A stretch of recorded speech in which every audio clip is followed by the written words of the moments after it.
Si quieres que tu audiencia conecte con tus textos, vas a necesitar que se sienta identificada con tus palabras. Pero ¿cómo se consigue eso? Una de las técnicas más recurrentes para llegar a un público más amplio en el que todos tengan la sensación de reconocimiento es el uso del lenguaje inclusivo. Y la verdad es que cada vez más marcas, cada vez más negocios digitales quieren comunicarse con una escritura más neutra. Aunque a la mayoría, pues efectivamente, les está costando afrontar este paso. Si tú también quieres incorporar este tipo de lenguaje en tus textos y en tus contenidos para crear un tono de marca inclusivo, quédate y descubre consejos prácticos que podrás aplicar desde hoy.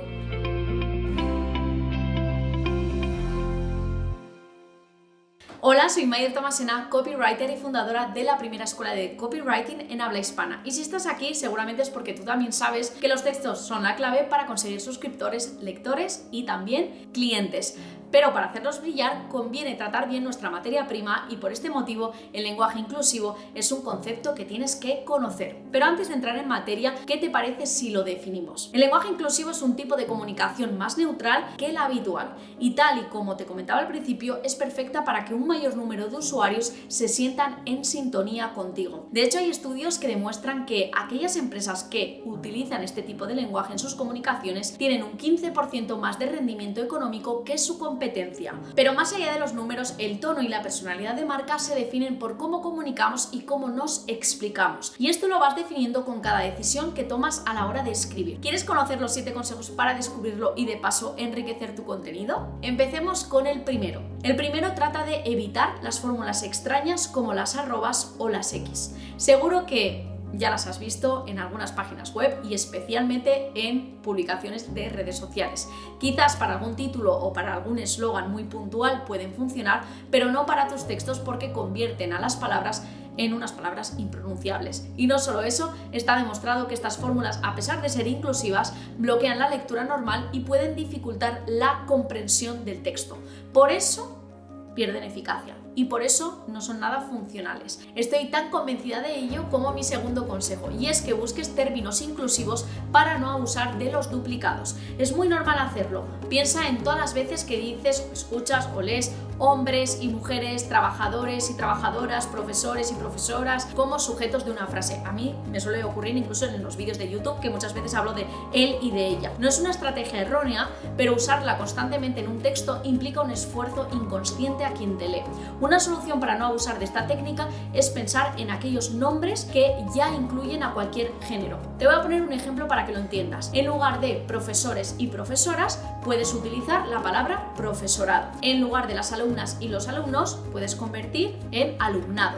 Igual que ciudadanos y ciudadanas, también en ciudadanía. Diputadas y diputados pueden simplificarse en Congreso o Gobierno. Si lo piensas bien, en muchas duplicidades podrías encontrar el sujeto que une al colectivo sin tener que nombrar los dos géneros. Quiero que te fijes en estas alternativas. En lugar de los niños, existen opciones como la infancia o, por ejemplo, la niñez. Cuando escribes los políticos, nombrarlos como la clase política. Los trabajadores también pueden ser la plantilla de la empresa y los expertos podría ser el personal experto, así sencillo. Como ves, la mayoría de veces puedes encontrar otras sugerencias, otras alternativas más inclusivas para una escritura que a la mente de tu lector y de tu cliente sea más amable. Y tienes además un sinfín de soluciones mucho más sencillas de lo que crees. En el tercer punto sería utilizar personas cuando los adjetivos son protagonistas. Por ejemplo, en lugar de los afectados, puedes usar las personas afectadas. Una alternativa además con un doble beneficio.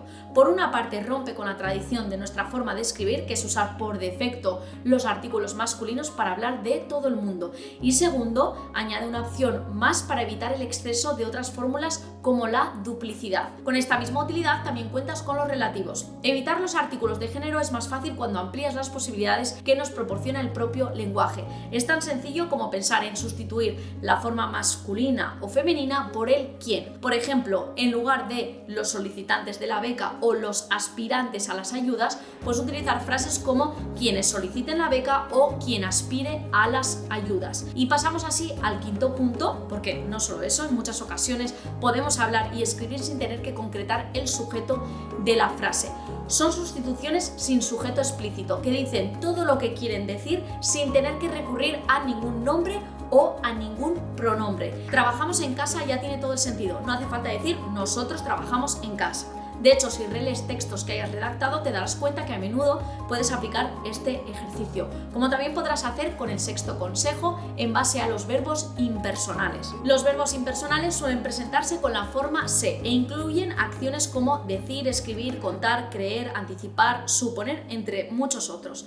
De esta forma son posibles frases como se supone que debemos anticiparnos a los problemas o con este panorama se espera lo peor. Y con este llegamos al último consejo. No es una fórmula generalizable, pero funciona a la perfección en determinados contextos. Sin ir más lejos, en un acto tan simple como es el saludar, dar la bienvenida, pasar del bienvenido o bienvenida a decir te doy la bienvenida. Yo esto ya lo estoy empezando a utilizar cada vez más y además seguro que habrás visto la diferencia. Es solo un cambio, un pequeño cambio, cuesta, pero realmente funciona mucho mejor, ¿no? Y además poco a poco lo vas adquiriendo como un hábito. No se trata de variar tu forma de escribir, sino de adaptarla para que un mayor número de personas puedan sentir que les estás hablando directamente a ellas. Créeme, el lenguaje inclusivo puede aportar un enorme valor en tus textos, en tu escritura, puede además hacerla aún más persuasiva. Por eso, quiero que recuerdes, evita fórmulas extrañas, no abuses de la duplicidad, utiliza la palabra personas, recurre a los relativos, omite al sujeto, incluye verbos impersonales